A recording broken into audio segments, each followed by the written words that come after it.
खूब रोशन कुरान की शुआ। बिस्मिल्लाहिर्रहमानिर्रहीम। अस्सलामुअलैकुम। मैं हूँ अब्दुल्ला और आप देख रहे हैं अब्दुल्ला इस्लामी चैनल। मैं आज आपसे छठे पाढ़े के हवाले से बात करूँगा। छठे पाढ़े का ला युहिब्बुल्लाहुल जहरा है।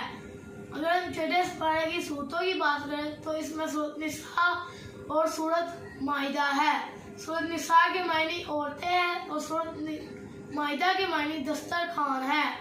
ये मदनी है जानी मदीना मुनव्वरा में नाजिल हुई। अगर हम छठे पाढ़े के सजदों की बात करें तो इसमें कोई सजदा नहीं। अगर हम छठे पाढ़े में रकूओं की बात करें तो इसमें 15 रकू है।